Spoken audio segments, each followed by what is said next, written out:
Alright, I've got something to show you. Now, I'm using the i9 processor, and these i9 processors, officially they can go up to 4.8 gigahertz when they're boosted.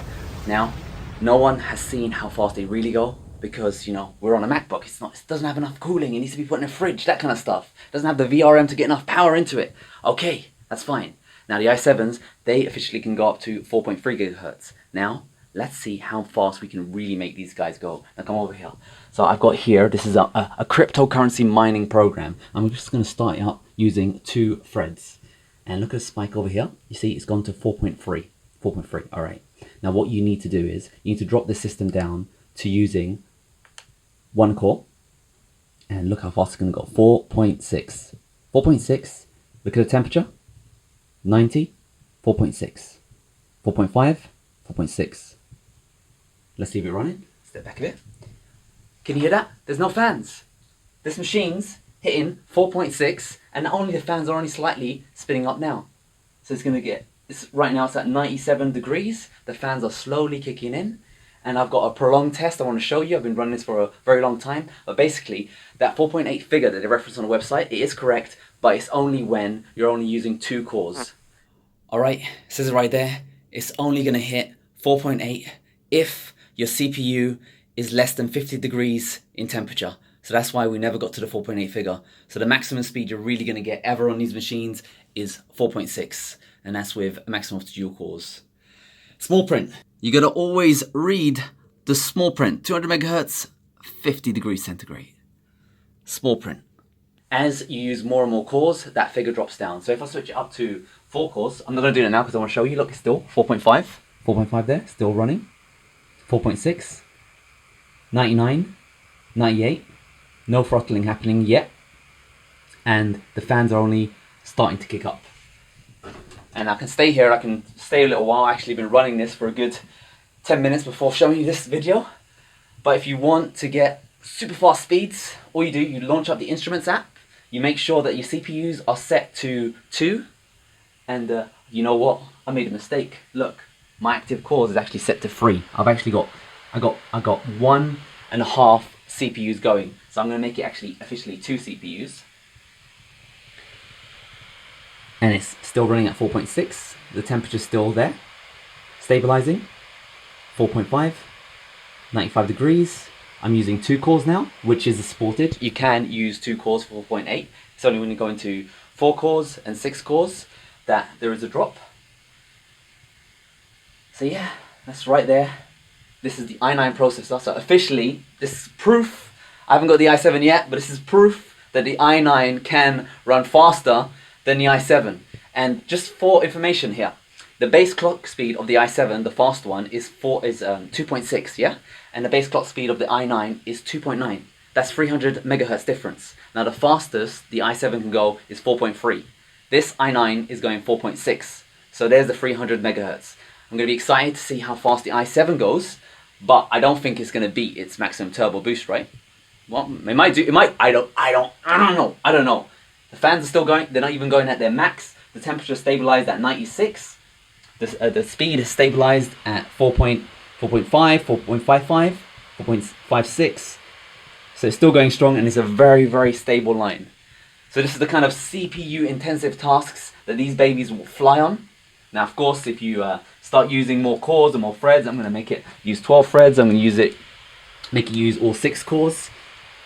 It's now dropping down. Oh wait, let's just.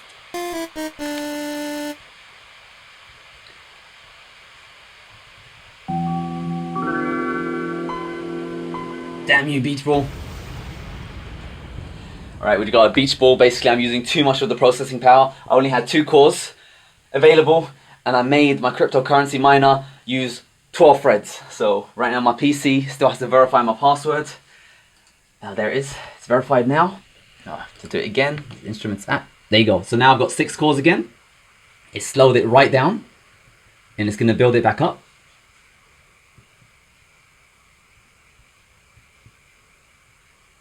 I think what's happening here, yeah, I'm using maximum utilization. So I think what I need to do is, rather than using 12 threads, I'm going to use 6 threads.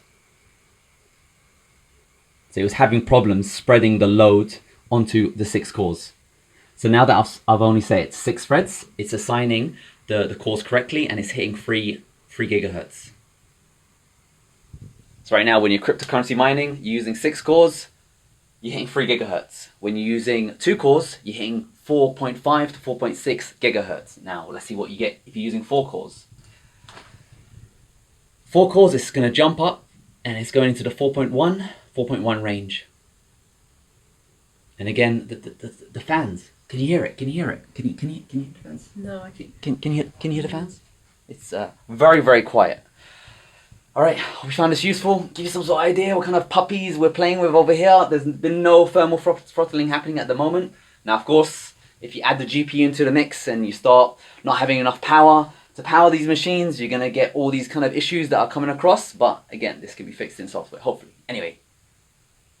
Arrivederci. Is that? Alright, over in Windows, getting very similar figures. So, as you can see, we're hitting 4.43, 4.45. That's just using 1 thread. And now let's hit up to 2.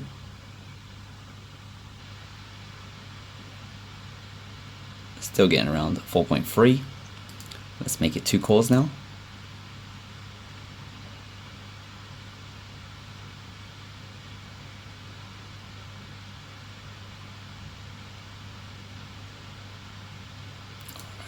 Let's see what happens when we up it to 4 cores. So the clock has dropped down. It's now just 2.9.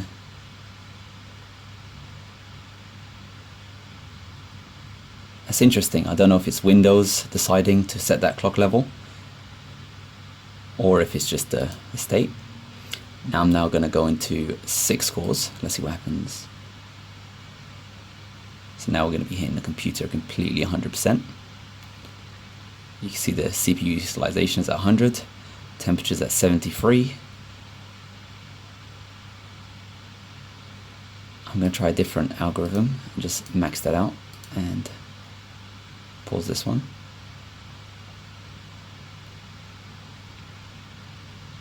It's like the more RAMs being used as well, so that's something else to cater for. So using more RAMs, you might not have enough power for everything. Now I'm going to drop it down to 4 cores, and it is speeding up. I'm going to drop it down to 2 cores.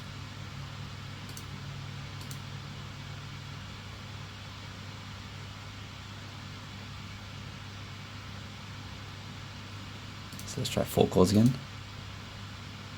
Yeah, on Windows, 4 cores makes it drop down to 3 gigahertz or 2.9, and 6 cores makes it also stay at base rate. But it only really turbos in Windows when you drop it down to 2 cores. There you go, 4.3. Let's drop it down to 1 core, and that shoots up to around the 4.5 level. Now what I'm going to do, I'm going to enable a 2nd core and see what it does with that workload.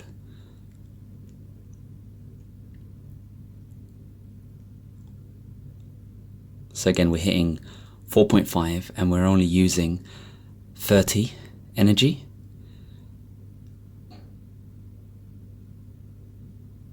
Let's try a different algorithm. Let's try Bitcoin Gold.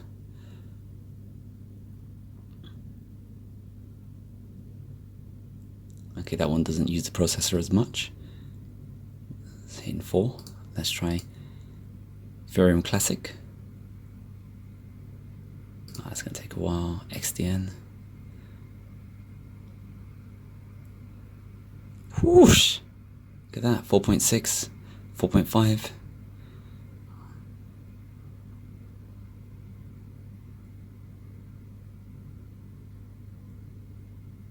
Alright, there you go, that's some nice speeds.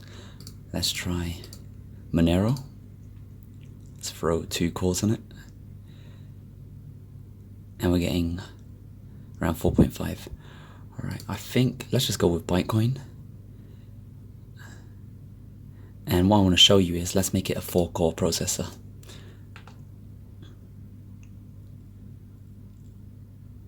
So now that I've set it to 4 cores, it's going around 4.3. And and let's just use all 4 cores.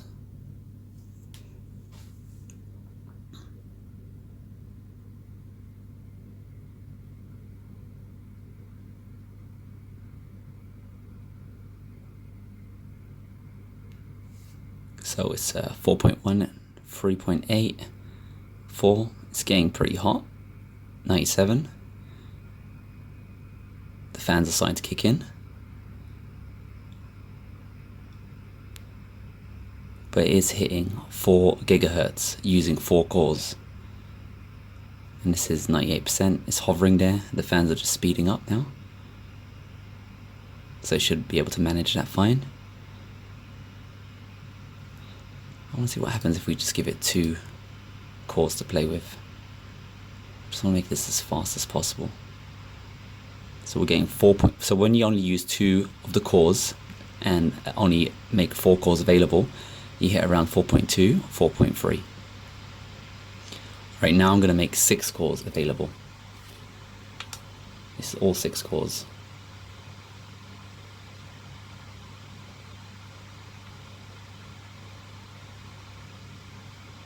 So I've got all 6 cores available, and we're still at 4.2, and the temperature has actually gone down because the fans have ramped up completely.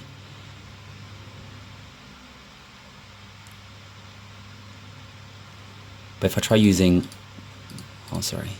try using 4 cores,